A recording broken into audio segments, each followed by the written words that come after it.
MCR Pure Cotton Club, formals and casual shirts.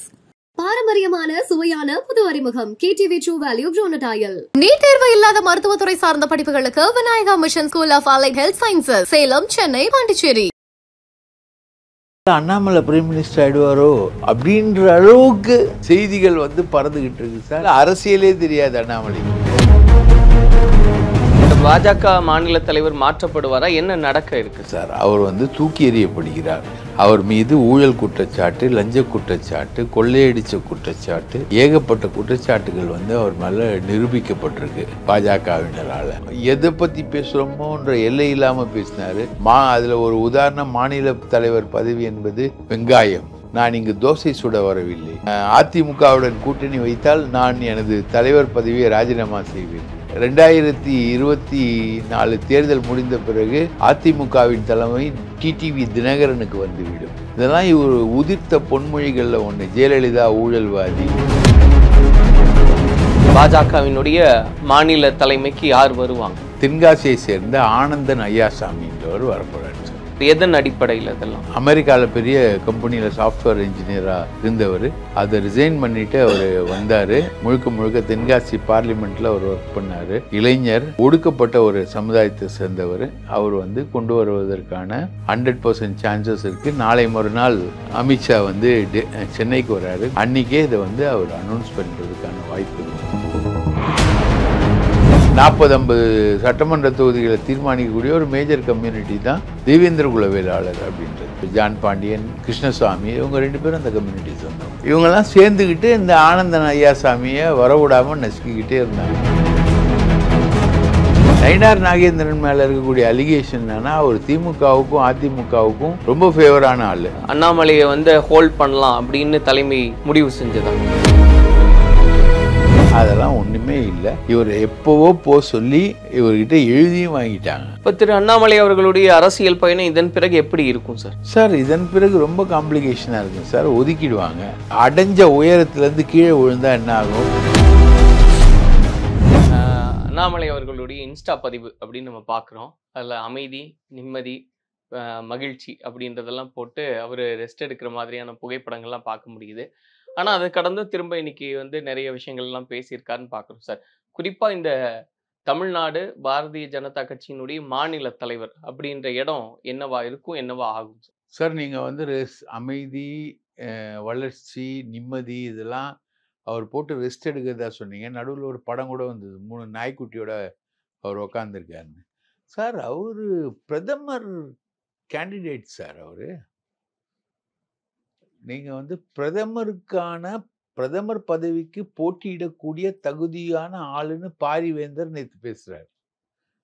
Rangaraj Pandian ஒரு மிகப்பெரிய தமிழகமே சந்தித்திராத ஒரு ஊடகவியலாளர், மிகப்பெரிய ஊடகவியலாளர் சொல்றாரு அவர் பிரைம் மினிஸ்டர் கேண்டிடேட்னு. இப்போ 75 வயசுல மோடியை வீட்டுக்கு அனுப்பணும்னு சொல்லிட்டு தயாராயிட்டு இருக்காங்க டெல்லியில. நீங்க இருக்கக்கூடாதுன்னு அங்க சண்டை ஓடிக்கிட்டு இருக்கு. இவர் வீட்டுக்கு போகலதா வானாமான்றது பிரச்சனை இருக்கு. அப்போ இவர் வீட்டுக்கு போனா அடுத்தது யார் பிரைம் மினிஸ்டர்ன்ற கேள்வி இருக்கு. அப்போ ஒருவேளை அண்ணாமலை பிரைம் மினிஸ்டர் ஆயிடுவாரோ அப்படின்ற அளவுக்கு செய்திகள் பறந்துகிட்டு இருக்கு சார். நீங்க அமைதி, வளம், நிம்மதி, வளர்ச்சி இதெல்லாம் உட்காந்துக்கிட்டு அவர் இருக்காருன்னு சொல்லுங்க. அப்படிலாம் கிடையவே கிடையாது. ரைட்டுங்களா? இப்போ ஒரு 2000 கோடி சம்பாதிச்சாச்சு. அடுத்தது ஒரு 4000 கோடி, 5000 கோடி, 10,000 கோடி எப்படி போகிறது? அதுக்கான யோசனையில் தான் அவர் இருக்கார். இல்லை, இப்போ அவர் விலகுவார், மாற்றப்படுவார், அதுக்கே நிறைய சினாரியோ சொல்கிறாங்க. அது அவரை மாற்றுறது கிடையாது, நீக்கிறது கிடையாது. அவரா அது விலகி நிற்கிறாரு பாஜகவினுடைய நலன் கருதி அப்படின்றதெல்லாம். இப்போ அந்த பாஜக மாநில தலைவர் மாற்றப்படுவாரா? என்ன நடக்க இருக்கு சார்? எல்லை இல்லாத அலிகேஷன்ஸ் மேலே வந்துருச்சு. அந்த அளவுக்கு போயிடுச்சு. இதுக்கு மேலே நீ ஏதோ சொல்கிறாங்களா, அவர் பாஜகவுடைய நலன்களுக்காக அவர் விலகுகிறார்ன்றது யார் காதில் சார் சுத்துற பூவுது? அதெல்லாம் இல்லை சார். அவர் தூக்கி எறியப்படுகிறார். அவர் மீது ஊழல் குற்றச்சாட்டு, லஞ்ச குற்றச்சாட்டு, கொள்ளையடிச்ச குற்றச்சாட்டு, ஏகப்பட்ட குற்றச்சாட்டுகள் அவர் மேலே நிரூபிக்கப்பட்டிருக்கு பாஜகவினரால். இதுக்கு மேலேயும் அவர் பாஜகவில் தொடரவே முடியாது. அவர் மீது குற்றம் சொல்லாத ஒரு சின்ன தொண்டர் கூட தமிழக பாஜகவில் இல்லை. அந்த அளவுக்கு பாஜகவிலேயே தொடர முடியாதா? பாஜகவில் தலைவர் பதவியில் அவர் தொடர முடியாது.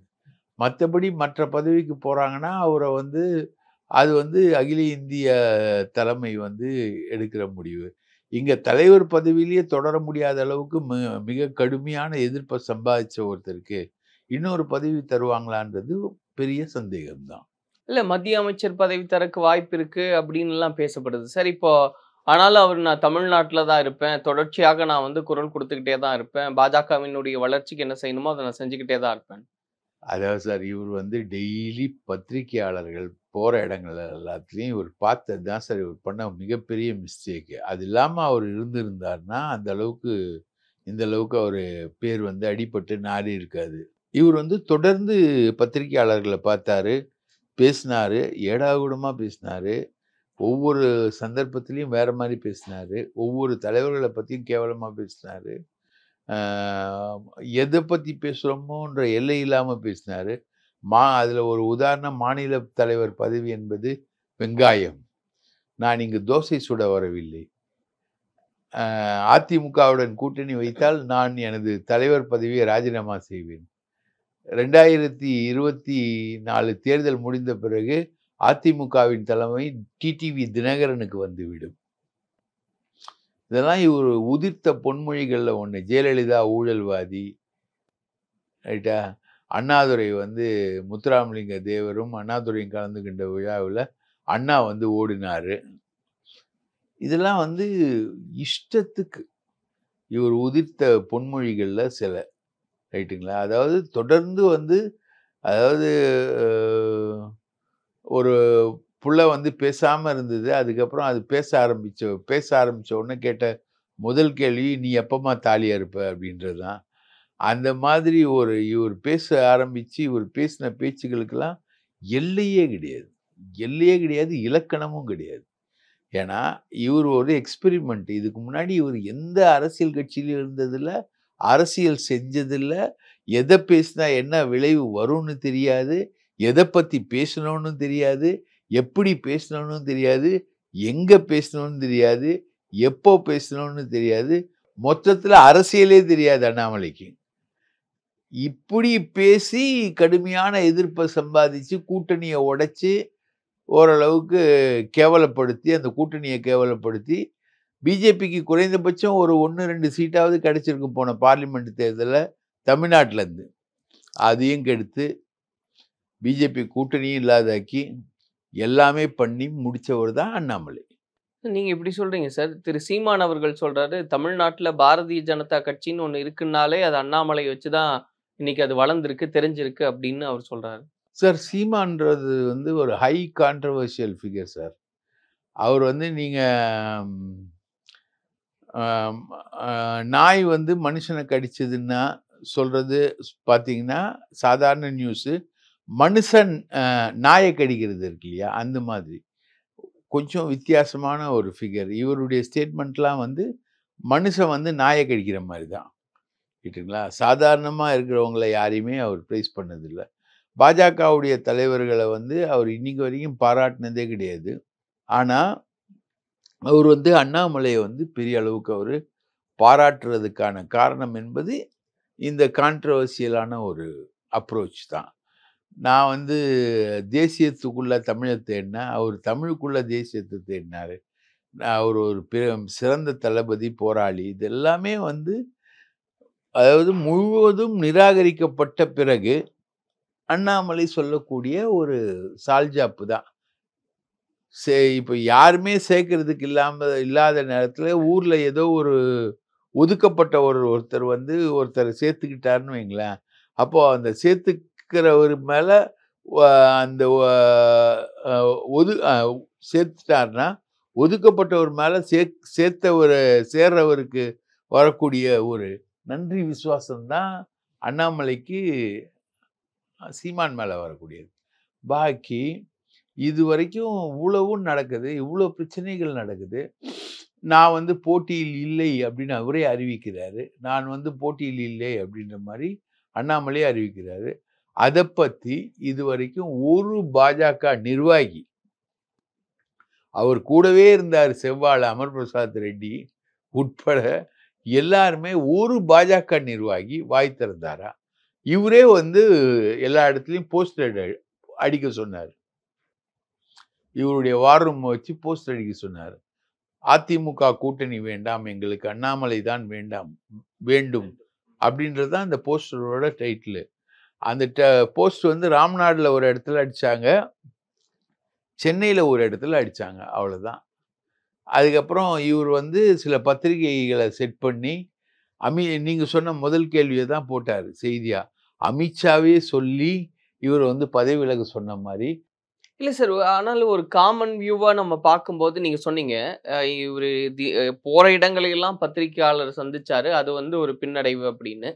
ஆனால் அதுதான் பாஜக வந்து தமிழ்நாட்டில் வந்து ஒரு சினாரியோவே கிரியேட் பண்ணாங்களே சார். இப்போ திமுகவுக்கு வந்து இங்கே எதிர்கட்சியாக இருக்கிறதே நாங்கள் தான், பாஜக தான் அப்படின்ற அந்த இது தினசரி அது பேசப்பட்டுக்கிட்டே தான் இருந்தது சார். அதுக்கு அப்போ காரணகர்த்தா அண்ணாமலையா தான் இருந்தார் சார். நீங்கள் மீடியாவில் பேசுறதெல்லாம் மக்கள் மத்தியில் போய் சேருமா சார்?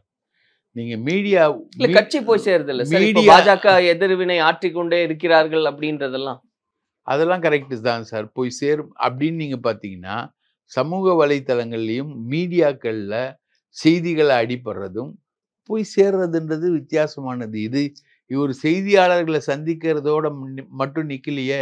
அந்த செய்தியாளர்கள் என்ன பண்ணாரு, இவர் குரங்குன்னாரு. குரங்கு மாதிரி வரீங்களே அப்படின்னு குரங்குன்னு சொன்னார் செய்தியாளர்களை. கார்த்திகை செல்வன் வந்து ஒரு பேட்டி எடுத்ததுக்கு வந்து பல்லுப்படாமல் பார்த்துக்கோங்க அப்படின்ற மாதிரி, பல்லுப்படாமல் எடுக்கப்பட்ட பேட்டி அப்படின்ற மாதிரி கார்த்திகை செல்வனை அசிங்கப்படுத்தினார். ஆக மொத்தம் பத்திரிகையாளர்களையும் இவர் அசிங்கப்படுத்தினார். இவருக்கு தேவை எப்பவுமே வந்து அந்த லைம் லைட்டில் இவரும் சீமானும் ஒன்று. அதில் சீமானும் போகும்போது வரும்போது நிற்கும்போது உட்காரும்போது எப்போ வேணாலும் பேட்டி கொடுப்பார். அதே மாதிரி அண்ணாமலையும் பேட்டி கொடுப்பார். ஸ்டாலின் அந்த மாதிரி பேட்டி கொடுக்கறது இல்லை, உதயநிதி அந்த மாதிரி பேட்டி கொடுக்கறது இல்லை, நரேந்திர மோடி பேட்டியே கொடுக்கறது இல்லை. ஏன் அப்போ இவர் பேட்டி கொடுக்கறதுனால கட்சி வளர்ந்ததுன்னு சொல்றீங்களே, நரேந்திர மோடி இது வரைக்கும் ஏன் பேட்டியே கொடுக்கல? அப்போ பாஜக வந்து தேசிய அளவில் வளரலையா? அதுக்கு இதுக்கும் சம்மந்தமே கிடையாது சார். இது வேற அது வேற. இப்போ இந்த ரேஸ் அப்படின்றதுல யாரெல்லாம் இருக்காங்க சார்? இப்போ வந்து பாஜகவினுடைய மாநில தலைமைக்கு யார் வருவாங்க? பாஜகவின் மாநில தலைவராக தென்காசியை சேர்ந்த ஆனந்தன் ஐயாசாமி என்றவர் வரப்போறார் சார். என்ன சினாரியோ சார்? எதன் அடிப்படையில் அதெல்லாம்? அவர் வந்து அமெரிக்காவில் பெரிய கம்பெனியில் சாஃப்ட்வேர் இன்ஜினியராக இருந்தவர். அதை ரிசைன் பண்ணிட்டு அவர் வந்தார். வந்து ஜோஹோ அறக்கட்டளைன்னு ஒன்று, அதோட சேர்ந்து அவர் ஒர்க் பண்ணார். முழுக்க முழுக்க தென்காசி பார்லிமெண்ட்டில் அவர் ஒர்க் பண்ணார். இளைஞர், ஒடுக்கப்பட்ட ஒரு சமுதாயத்தை சேர்ந்தவர். அவர் வந்து கொண்டு வருவதற்கான 100% சான்சஸ் இருக்குது. நாளை மறுநாள் அமித்ஷா வந்து சென்னைக்கு வராரு, குருமூர்த்தி வீட்டு ஃபங்க்ஷனுக்கு வராரு. அன்றைக்கே இதை வந்து அவர் அனௌன்ஸ் பண்ணுறதுக்கான வாய்ப்பு இருக்குது. மற்றபடி போட்டியில் வந்து உங்களுக்கு நயினார் நாகேந்திரன் இருந்தார், நிறைய பேர் இருந்தாங்க. அவங்களுக்கான வாய்ப்புகள் அப்படின்றது இல்லையா? நயினார் நாகேந்திரன் மேலே இருக்கக்கூடிய அலிகேஷன் என்னன்னா, அவர் திமுகவுக்கும் அதிமுகவுக்கும் ரொம்ப ஃபேவரான ஆள். 2 பேரும் அட்ஜஸ்ட் பண்ணிப்பாங்க அவர்கிட்ட, ஒன்றும் பிரச்சனையே கிடையாது. அவர் 2 பேருக்கும் அழகாக அட்ஜஸ்ட் பண்ணி கொடுத்துட்டு போயிட்டே இருப்பார். அந்த மாதிரி ஒரு இது. அவர் மேலே ஊழல் குற்றச்சாட்டுகள் தான் அதிகம். சொத்து சேர்ப்பார், ஊழல் பண்ணுவார் அப்படின்றது தான். அதே ஊழல் குற்றச்சாட்டுகள் தானே அண்ணாமலை மேலேயும் இருக்குது. 2000 கோடி ரூபாய்க்கு மேலே எல்லாரையும் மிரட்டி அமலாக்கத்துறை ரெய்டு வருதுன்னு மிரட்டி வாங்கினார் அப்படின்றது தானே அவருடைய குற்றச்சாட்டுகள், அவர் மேலே இருக்க குற்றச்சாட்டுகள். அதே குற்றச்சாட்டுகளில் இன்னொருத்தர் அவங்க கொண்டு வருவாங்களா? இப்போ ஆனந்தன் ஐயாசாமின்றது ஒரு சாய்ஸாக இருக்குது அவங்களுக்கு. அந்த சாய்ஸ் எப்படின்னா அது ஒரு புது சாய்ஸ், ஃப்ரெஷர். இல்லை அது எதன் அடிப்படையில் சார்? என்ன நிறைய கிரைட்டீரியா பார்க்குறாங்க, நிறைய பேராமீட்டர் அடிப்படையில் தான் இந்த ஒரு தலைமைக்கான ஒரு நபர் நியமிக்கப்படுறார். அப்படிங்கும்போது அதில் என்னெல்லாம் உண்டு சார்? இதில் வந்து பார்த்தீங்கன்னா ஒரு மேஜர் கம்யூனிட்டி, கவுண்டர் கம்யூனிட்டி மாதிரி ஒரு 40-50 சட்டமன்ற தொகுதிகளை தீர்மானிக்கக்கூடிய ஒரு மேஜர் கம்யூனிட்டி தான் தேவேந்திர குல வேளாளர் அப்படின்றது. அந்த கம்யூனிட்டிக்கு தேவேந்திர குல வேளாளர்ன்ற பேரை கொடுத்ததே வந்து மோடி தான். அந்த பேரை மாற்றினது அந்த ஒட்டுமொத்தமாக பல்லர், பறையர், பல்லர், தேவேந்திரர் அப்படி இப்படின்னு சொல்லிட்டு ஒரு கொஞ்சம் டிஃப்ரெண்ட்டாக அந்த பேர்கள் எல்லாத்தையும் எடுத்துட்டு தேவேந்திர குல வேளாளர் அப்படின்ற ஒரு காமன் நேம் கொடுத்ததையும் மோடி தான். அது பார்லிமெண்ட்டில் தான் அது சட்ட திருத்தம் கொண்டு வந்தாங்க. அது இல்லாமல் அந்த கம்யூனிட்டியில் உள்ள நல்லா பறந்துருக்காங்க. இப்போ ஜான் பாண்டியன், கிருஷ்ணசாமி, இவங்க 2 பேரும் இந்த கம்யூனிட்டிஸ் வந்தவங்க. இவங்கெல்லாம் சேர்ந்துக்கிட்டு இந்த ஆனந்தன் ஐயாசாமியை வரவிடாமல் நசுக்கிக்கிட்டே இருந்தாங்க. போன தேர்தலில் அண்ணாமலையோட சேர்ந்து ஜான் பாண்டியனுக்கு தான் சீட் கொடுத்தாங்க. ஆனந்தன் ஐயாசாமிக்கு அங்கே எம்பி சீட் கொடுக்கவே இல்லை. அது மீறி அவர் நின்னார் அந்த இடத்துல. இப்போ மாவட்ட தலைவராக வேற அவர் இருக்கார். ஸோ அவருக்கான வாய்ப்புகள் என்பது ஒரு கொஞ்சம் பிரகாசமாக இருக்குது. நயினார் நாகேந்திரனுக்கான வாய்ப்புகள் கொஞ்சம் சுருக்கத்தில் இருக்குது. ஆனந்தன் ஐயாசாமி வரக்கூடிய வாய்ப்புகள் என்பது ரொம்பவே பிரகாசமாக இருக்குது. ஸோ இப்போ இந்த சினாரியோ தானா சார்? இப்போ நீங்கள் சொன்ன மாதிரி இந்த அலிகேஷன்ஸ் அப்படின்றது இன்னொன்று இபிஎஸ் அவர்கள் வந்து வச்ச ரிக்வெஸ்ட் இந்த மாதிரி வேண்டாம் அண்ணாமலை அவர்கள் அப்படின்றது தான் நடந்ததா? ஆமாம். இபிஎஸ் எப்படி நீங்கள் கட்டு சோத்தில் எப்படி பெருசாலியை வச்சுட்டு போவீங்க? கட்டு சோறுது அதிமுக பாஜக கூட்டணின்றது கட்டு சோறு. அந்த கட்டு சோத்துக்குள்ளே அண்ணாமலைன்னு ஒரு பெருசாலி எப்படி கொண்டு வைக்க முடியும்? அண்ணாமலைன்றது வந்து ஒரு பிஎம் ஸ்டஃப்னு சொல்கிறாங்க சார். அவங்க பிரைம் மினிஸ்டர் ஆவதற்கான ஒரு ஆள், அப்போ ஒரு சிஎம் ஆவதற்கான ஒரு ஆளும் கூட மிகப்பெரிய அறிவாளி அவர் அப்படின்னு சொல்கிறாங்க. அவரே சொல்லிக்கிறாங்க, அவரை சார்ந்தவங்களும் சொல்லிக்கிறாங்க. ஸோ அந்த ஒரு ஆளை வச்சுக்கிட்டு நீங்கள் எப்படி தேர்தலை கொண்டு போக முடியும்? அதனால தான் அவங்க இது பண்ணுறாங்க. உதாரணத்துக்கு பார்த்தீங்கன்னா அதிமுகவை 2ஆ உடைச்சி ஓபிஎஸ், டிடிவி எல்லாருமே தனியாக நின்று டிடிவி கையில் தான் அதிமுக போகுன்ற ஒரு ப்ரிடிக்ஷனை ஏற்கனவே கொடுத்து எடப்பாடிக்கு எதிராக எல்லா வேலையும் செஞ்சவர் அப்படின்னும் பொழுது எடப்பாடி எப்படி ஏற்றுப்பார் அவர்கிட்ட? அதனால எடப்பாடி அடிக்கிறார. எடப்பாடியுடைய தாக்குதல் என்பது இப்போ ரிஃப்ளெக்ட் ஆகுது. எடப்பாடி வேணும்னா அண்ணாமலை மாறுறாரு. இல்லை, இப்போ எடப்பாடி அவர்கள் சந்திப்பு நடந்த சமயத்திலே செங்கோட்டையன் அவர்களும் டெல்லி பயணம் அது இருந்தது.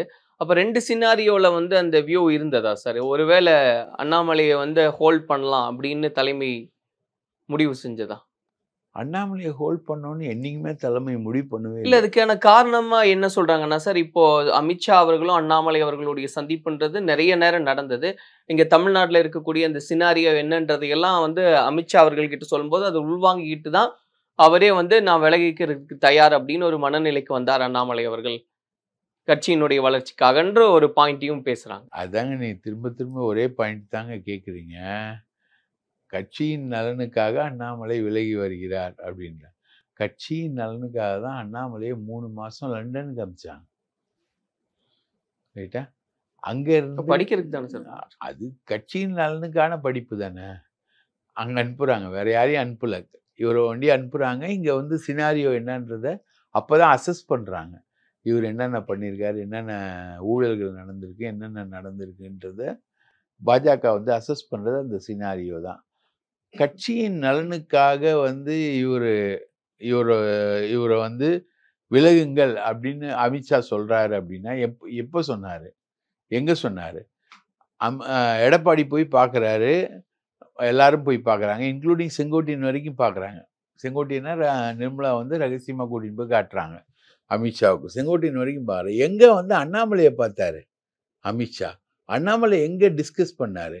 எங்கே அண்ணாமலைக்கு வந்து இந்த மாதிரி சினாரியோ இருக்கிறதுனால நீங்கள் கொஞ்சம் கட்சி நலனுக்காக ஒதுங்கி இருங்கன்றத எந்த இடத்துல எடப்பாடி சொன்னார்? எந்த இடத்துலையும் அவர் சொல்லவே இல்லை, சுத்தமாக சொல்லவே இல்லை.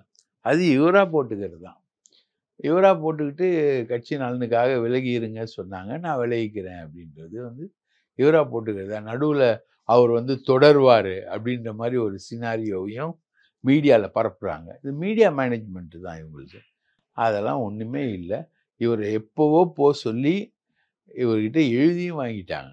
இப்போ செங்கோட்டையன் அவர்களுடைய டெல்லி பயணம் எதுக்கானது சார்? சார், செங்கோட்டையனோட டெல்லி பயணம்லாம் வந்து அங்கே இருக்கக்கூடிய அவருடைய இன்ட்ரெஸ்ட்டை பாதுகாக்கிறதுக்கு அதிமுகவை தன்னோட கண்ட்ரோலில் எடுத்துக்கணும்னு நிர்மலா சீதாராமன் விரும்புகிறாங்க. அதுக்காக அவங்க எல்லாரையும் கூப்பிட்டு உட்கார வச்சு பார்க்குறாங்க. நிர்மலாவுடைய தனிப்பட்ட விஷயமே தவிர இதில் செங்கோட்டையன் போனது வந்ததுன்றதுல பெரிய விஷயம் எதுவும் இல்லை. செங்கோட்டையனுக்கு கட்சியில் அதிமுகவில் செல்வாக்கே கிடையாது. அவங்க மனைவியும் மகனும் கூட வர மாட்டாங்க. அதுதான் உண்மையான செங்கோட்டையனுடைய நிலவரம். இப்போ திரு அண்ணாமலை அவர்களுடைய அரசியல் பயணம் இதன் பிறகு எப்படி இருக்கும் சார்? சார், இதன் பிறகு ரொம்ப காம்ப்ளிகேஷனாக இருக்கும் சார். ஒதுக்கிடுவாங்க. அவர் அடைஞ்ச உயரத்துலேருந்து கீழே விழுந்தா என்ன ஆகும்?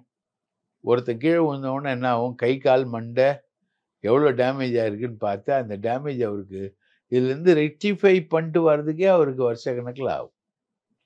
அவர் மூளையில் ஒதுங்கி தான் நிற்பாரே தவிர இதில் ரெக்டிஃபிகேஷன் ப்ராசஸ் கூட அவருக்கு கிடைக்காது. ஆனால் எல்லா சந்தர்ப்பங்கள்லையும் பிஜேபி மேலிடம் சேஃப்கார்ட் பண்ணியிருக்குல்ல சார். எல்லாரையுமே அவங்களுக்கு ஏதாவது ஒரு பதவி கொடுத்தோ அது அவங்களுக்கான ஒரு இடத்த கொடுத்து அவங்கள சஸ்டைன் பண்ண வைக்கிறது அப்படின்றது அவங்களுடைய ஃபார்முலா தான் சார். அத்வானியை தூக்கி போட்டாங்க, என்ன பதவி கொடுத்தாங்க? முரளி மனோகர் ஜோஷியை தூக்கி போட்டாங்க, என்ன பதவி கொடுத்தாங்க? அத்வானிக்கும் முரளி மனோகர் ஜோஷிக்கும் கொடுக்காத பதவியா அண்ணாமலை கொடுத்துட போறாங்க?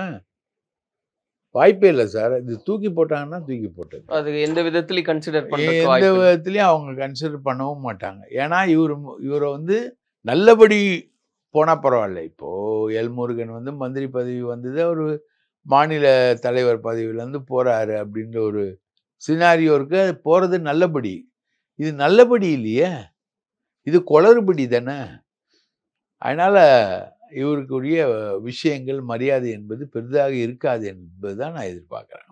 MCR Pure Cotton Club, formals and casual shirts. பாரம்பரியமான சுவையான புது அறிமுகம் KTV True Value Bronatile. NEET தேர்வு இல்லாத மருத்துவத்துறை சார்ந்த படிப்புகளுக்கு Vinayaka mission school of allied health sciences, Salem, Chennai, Pondicherry.